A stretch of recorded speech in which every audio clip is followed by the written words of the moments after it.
Hello students, कैसे हैं आप सब लोग। उम्मीद करता हूं आप सब लोग ठीक होंगे, स्वस्थ होंगे, मस्त होंगे और अपने एग्ज़ाम की तैयारी में लगे होंगे। प्यारे छात्र छात्राओं, आज हम लोग अध्ययन करेंगे।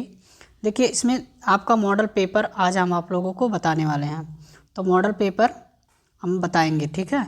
मॉडल पेपर का प्रतिदर्श प्रश्न पत्र सत्र 2024-25 का जो आपका मॉडल पेपर निकला है, इसी को मैं आज आप लोगों को एनालिसिस करा दूंगा, ताकि आप लोगों के पेपर में फिर कोई टेंशन ना रह जाए।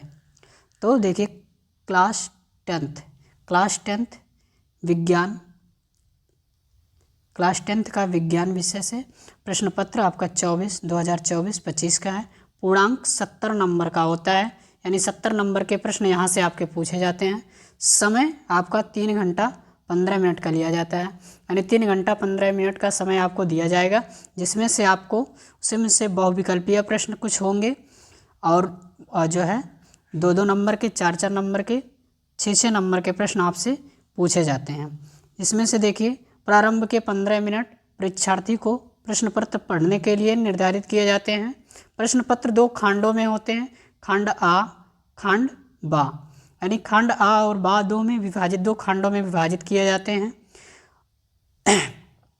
खंड आ तथा बा 3 उपखंडों, यानी खंड फर्स्ट, सेकंड, थर्ड, यानी 3 उपखंडों में आ और बा को मिलाकर विभाजित किया गया है।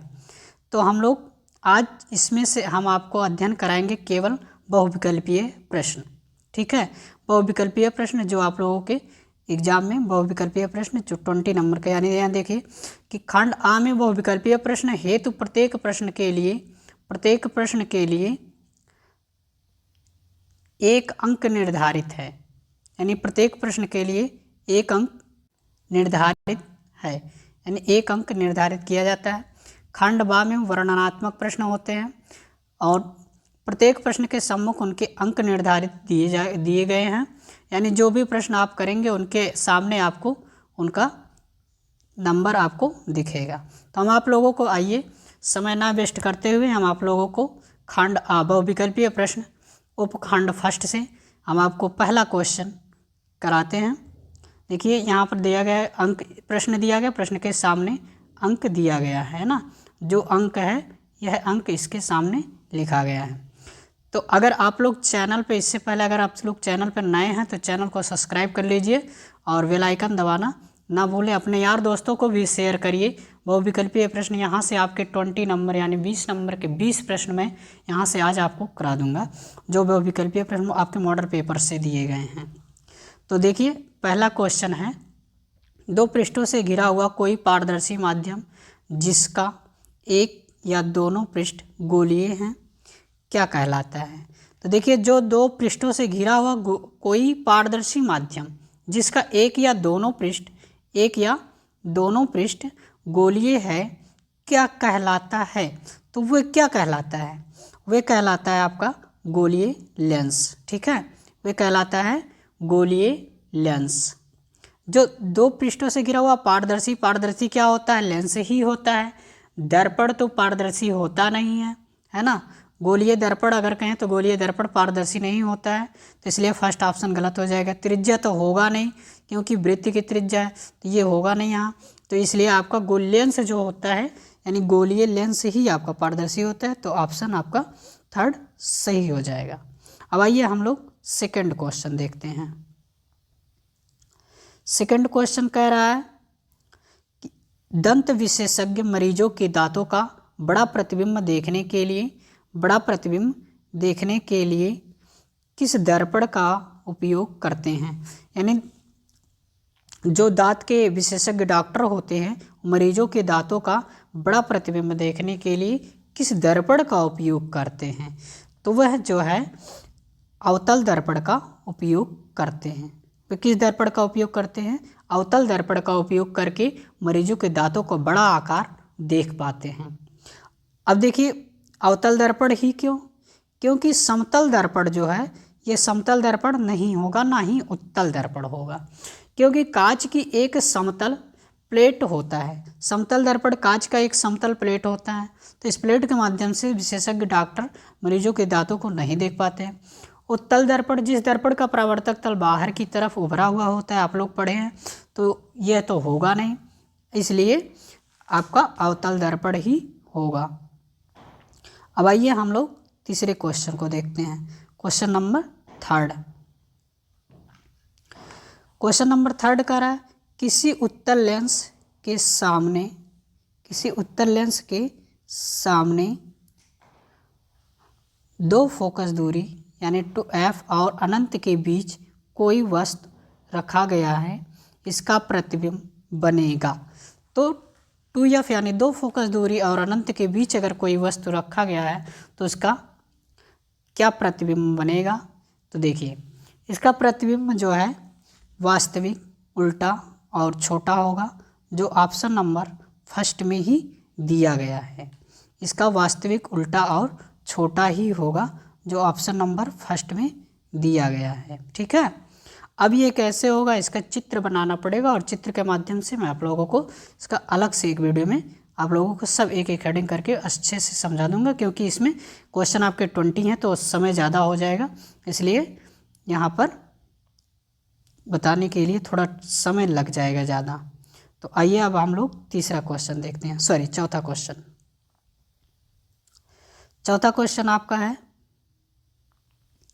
मानव नेत्र अभिनेत्र लेंस की फोकस दूरी को समायोजित करके विभिन्न दूरियों पर रखी वस्तुओं को फोकसित कर सकता है। ऐसा हो पाने का क्या कारण है। ठीक है, मानव नेत्र अभिनेत्र लेंस की फोकस दूरी को समायोजित करके विभिन्न दूरियों पर रखी वस्तुओं को फोकसित कर सकता है। ऐसा हो पाने का कारण ही क्या है, ऐसा हो पाने का कारण क्या है। तो कारण आइए हम लोग जानते हैं, ऐसा क्या कारण है ना। देखिए इसमें आपका पहला ऑप्शन दिया गया है जरा दूरदृष्टता, दूसरा है समंजन और तीसरा है निकट दृष्टि, चौथा है दीर्घ दृष्टि। तो देखिए यहाँ आपका ऑप्शन जो हो जाएगा वो होगा समंजन। क्या होगा, समंजन। ठीक है, समंजन ही क्यों होगा, क्योंकि इसी में मानव नेत्र अभिलेंस की फोकस दूरी को समायोजित करके विभिन्न दूरियों पर रखी वस्तुओं को फोकसित कर सकता है और इसी के माध्यम से होता है, इसलिए यह समंजन ही होगा। अभी देखिए समंजन क्षमता का आप लोगों ने जो है वो अध्ययन किया होगा। आँख की वह क्षमता जिससे वह अलग अलग दूरियों पर स्थित किसी चीज़ों को साफ साफ देख सकती है ना। तो साफ साफ देखने के लिए मानव नेत्र में केवल समंजन क्षमता की ही परिभाषा है, इसलिए यह समंजन क्षमता ही होगा। अब आइए हम लोग 5वां क्वेश्चन देखते हैं। क्वेश्चन नंबर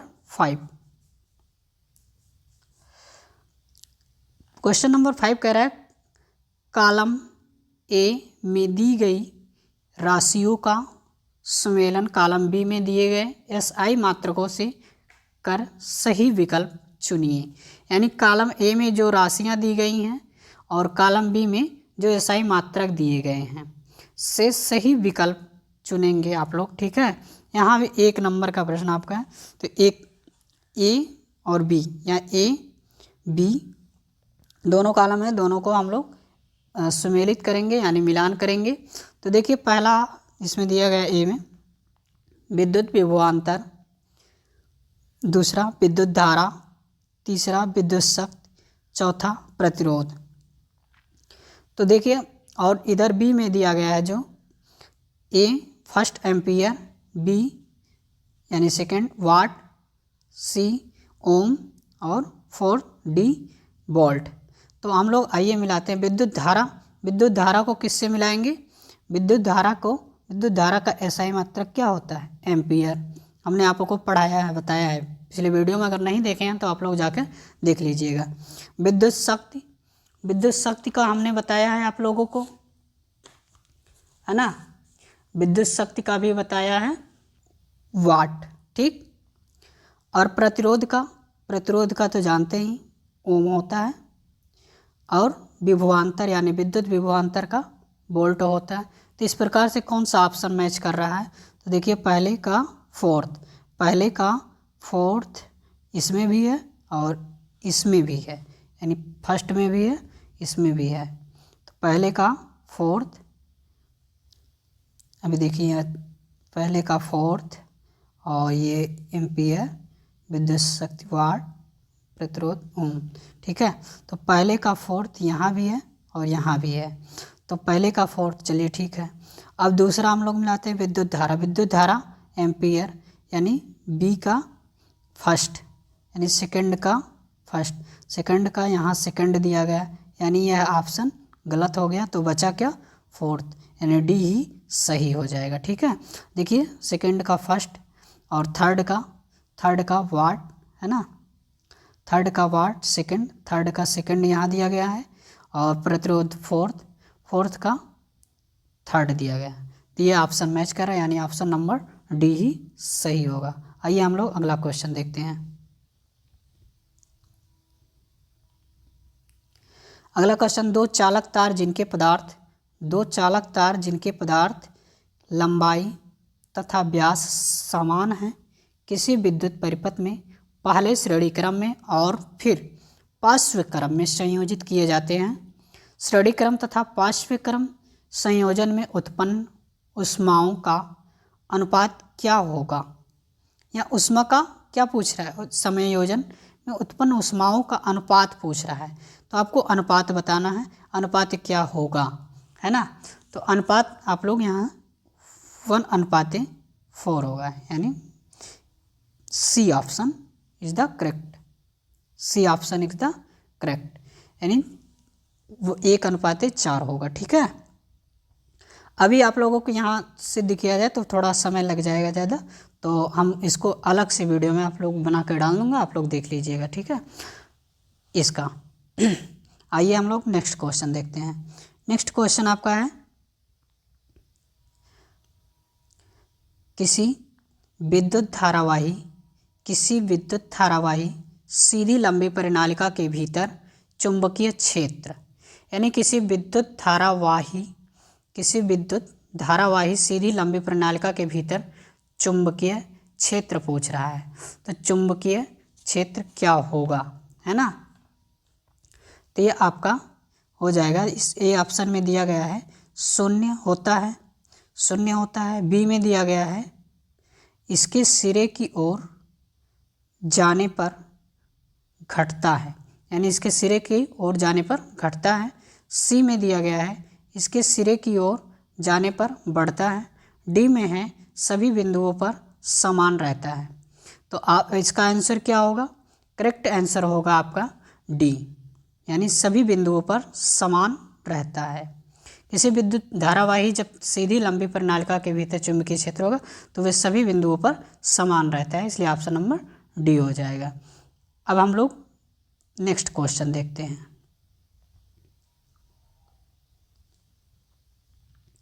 नेक्स्ट क्वेश्चन जो है ये उपखंड सेकंड में आता है, तो सेकंड में आपको ऐसे दिया जाएगा और यहाँ 8वां नंबर का क्वेश्चन है। तो व्यंजन का संरचनात्मक सूत्र पूछ रहा है, व्यंजन का संरचनात्मक सूत्र।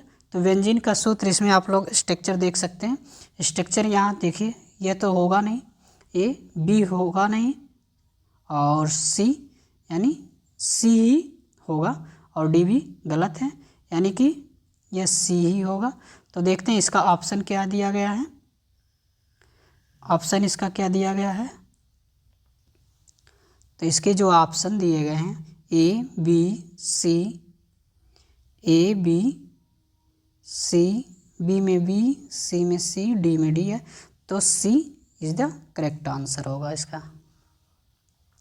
अब हम लोग नेक्स्ट क्वेश्चन को देखते हैं, यानी क्वेश्चन नंबर 9। क्वेश्चन नंबर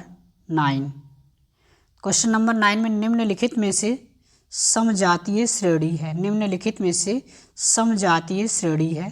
तो समजातीय श्रेणी कौन कौन से हैं यह बताना है, ठीक है। देखिए ऑप्शन नंबर फर्स्ट में दिया गया है CH4 तथा C2H6, बी में कह रहा है CH3OH तथा CH3COOH, सी थर्ड में कह रहा है C2H6 तथा CH3OH, और चौथे ऑप्शन में कह रहा है C3OH तथा C2H5OH उक्त के संदर्भ में सही विकल्प। तो यहाँ पर आपको सही विकल्प का चयन करना होगा। इस प्रकार से भी दिया गया है, तो यहाँ पर सही ऑप्शन जो आपका हो जाएगा वो आपका बी ऑप्शन हो जाएगा, यानी फर्स्ट और फोर्थ। ठीक है, यह समझाती श्रेणी जो यहाँ CH4 प्लस C2H6 वाला और CH3OH तथा CH5OH हो जाएगा। तो ऑप्शन नंबर ये केस में दिया गया केवल बी में, तो ऑप्शन नंबर ये बी सही हो जाएगा। वही हम लोग नेक्स्ट क्वेश्चन देखते हैं।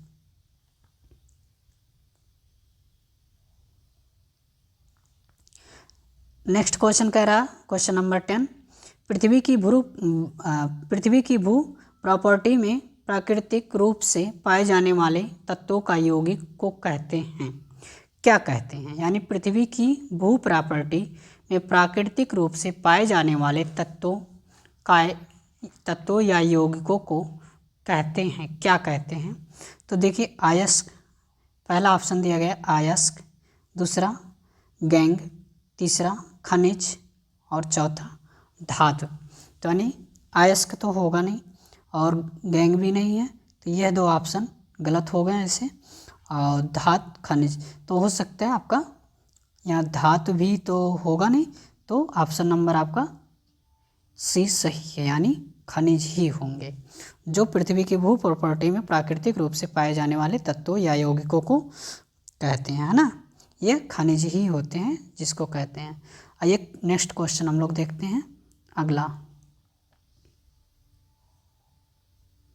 क्वेश्चन नंबर 11, दांतों का क्षय कब प्रारंभ होता है? दांतों का क्षय कब प्रारंभ होता है? तो ये कब प्रारंभ होता है? ऑप्शन नंबर ए में दिया गया है मुंह का पीएच 5.5 से अधिक होने पर, बी में कह रहा है मुंह का पीएच 5.5 से कम होने पर, सी का कह रहा है मुंह का पीएच 7 होने पर, डी में कह रहा है इनमें से कोई नहीं, है ना, इनमें से कोई नहीं। तो ऑप्शन क्या सही हो जाएगा? तो ऑप्शन यहाँ आपका बी सही हो जाएगा। क्या हो जाएगा? बी, क्योंकि मुंह का पीएच 5.5 से कम होने पर होगा। ठीक है, यह दांतों का क्षय प्रारंभ कर देता है अगर 5.5 से पीएच मान कम हो जाएगा तो। अब आइए हम लोग नेक्स्ट क्वेश्चन को देखते हैं। क्वेश्चन नंबर 12, अभिकथन, यहाँ अभिकथन दिया गया है और अभिकथन फर्स्ट में यह कह रहा है फर्स्ट जिंक सल्फ्यूरिक अम्ल के साथ अभिक्रिया कर जिंक सल्फेट तथा हाइड्रोजन गैस बनाता है, यह एक विस्थापन अभिक्रिया है। अब तर्क क्या कह रहा है? तर्क को देखिए, जिंक ऑक्सीजन के साथ अभिक्रिया कर जिंक ऑक्साइड बनाता है।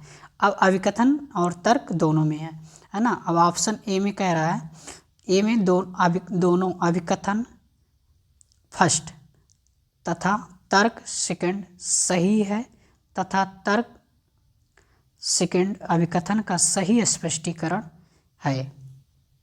बी में कह रहा है अभिकथन फर्स्ट तथा तर्क सेकंड दोनों सही हैं परंतु तर्क अभिकथन का स्पष्टीकरण नहीं है।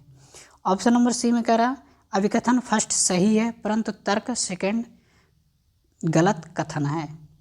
ऑप्शन नंबर डी में कह रहा है अभिकथन फर्स्ट तथा तर्क सेकंड दोनों गलत हैं। तो इसमें से सही ऑप्शन क्या हो जाएगा? तो आप पहले इसको अभिकथन को अच्छे से पढ़िए, अच्छे से देखिए क्या, जिंक सल्फ्यूरिक अम्ल के साथ अभिक्रिया कर जिंक सल्फेट तथा हाइड्रोजन गैस बनाता है, यह एक विस्थापन अभिक्रिया है। तो यह तो सही है, यानी यह तो सही कह रहा है अभिकथन। अब तर्क भी जिंक ऑक्सीजन के साथ अभिक्रिया कर जिंक ऑक्साइड बनाता है, तो यह भी क्या है? सही है, यानी स्पष्टीकरण और अभिकथन दोनों सही है। तो ऑप्शन क्या सही हो जाएंगे? यानी दोनों अभिकथन फर्स्ट तथा तर्क सेकंड सही है तथा तर्क सेकंड अभिकथन का सही स्पष्टीकरण, यानी फर्स्ट ही ऑप्शन आपका सही हो जाएगा। आइए हम लोग नेक्स्ट क्वेश्चन को देखते हैं। अब नेक्स्ट क्वेश्चन आपका कह रहा है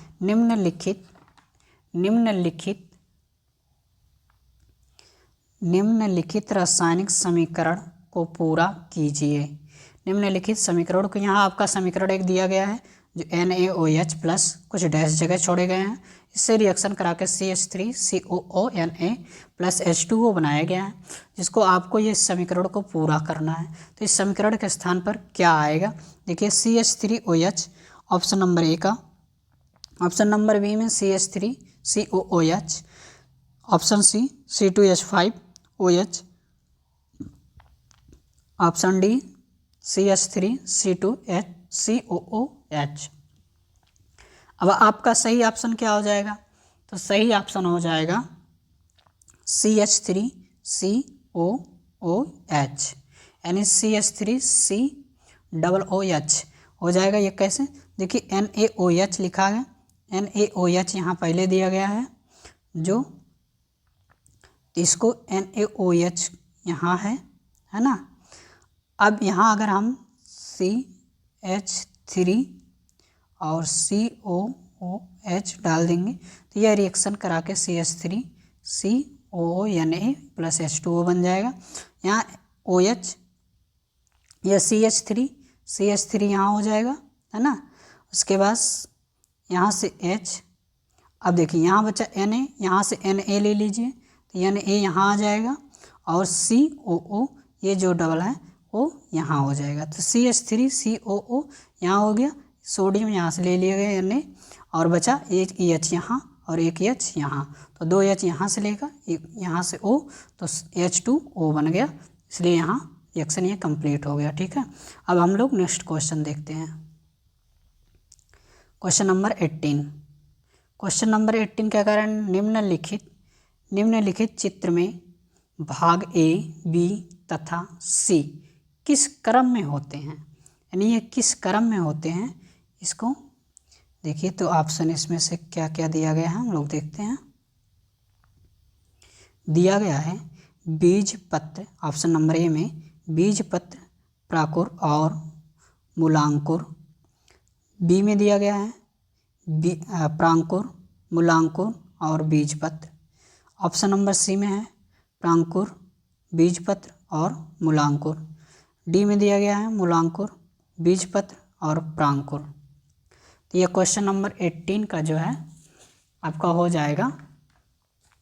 देखिए इसमें पहला बीज पत्र, प्रांकुर और मूलांकुर दिया गया है, दूसरे में प्रांकुर, मूलांकुर और बीज पत्र दिया गया है ना। तो यह ऑप्शन नंबर बी हो जाएगा, ऑप्शन नंबर बी हो जाएगा, प्रांकुर, मूलांकुर और बीज पत्र ही, यही ऑप्शन नंबर बी आपका सही हो जाएगा। आइए हम लोग नेक्स्ट क्वेश्चन देखते हैं। नेक्स्ट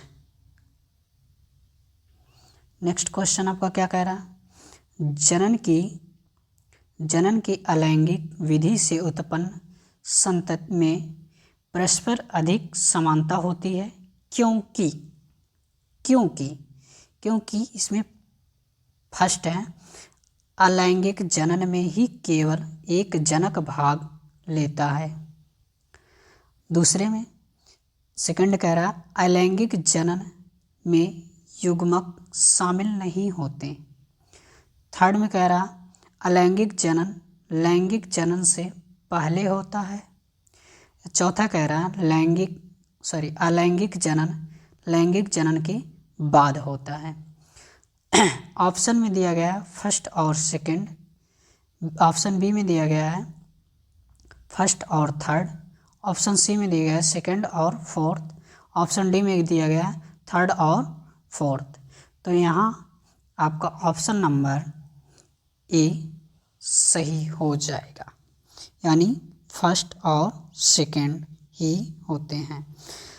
जनन की अलैंगिक विधि से जो उत्पन्न संतति होते हैं वो परस्पर अधिक समानता होती है, इसलिए यह फर्स्ट देखिए यहाँ से फर्स्ट अलैंगिक जनन में ही केवल एक जनक भाग होता है और अलैंगिक जनन में युग्मक शामिल नहीं होते हैं। ये दोनों सही कह रहे हैं, तो इसलिए फर्स्ट और सेकंड हो जाएगा। तो ये ऑप्शन नंबर फर्स्ट में ही दिए गए हैं।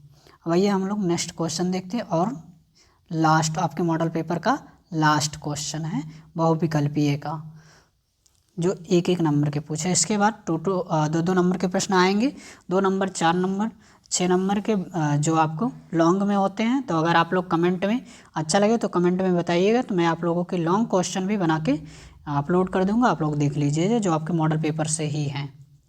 तो आइए हम लोग इसको देखते हैं। क्वेश्चन नंबर लास्ट क्या है, यानी 20।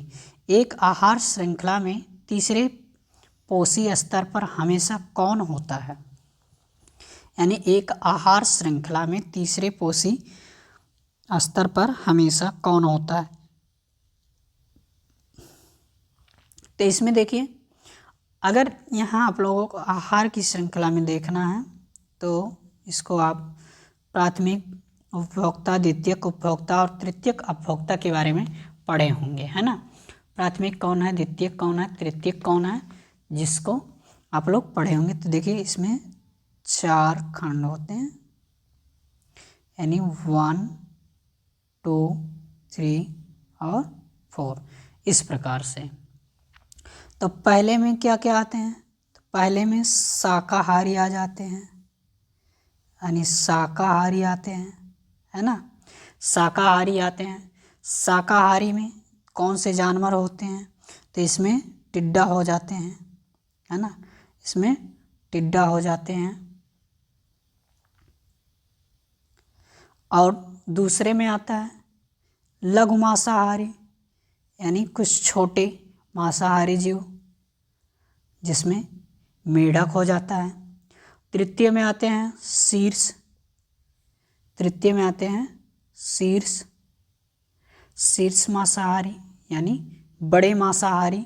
और चौथा और लास्ट हो जाता है अपघटक जीव, अपघटक जीव।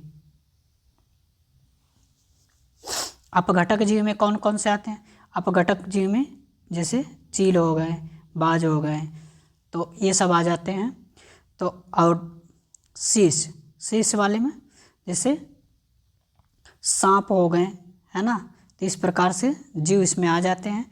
इसका मैं अलग वीडियो आप लोगों को आहार श्रृंखला से संबंधित डाल दूंगा।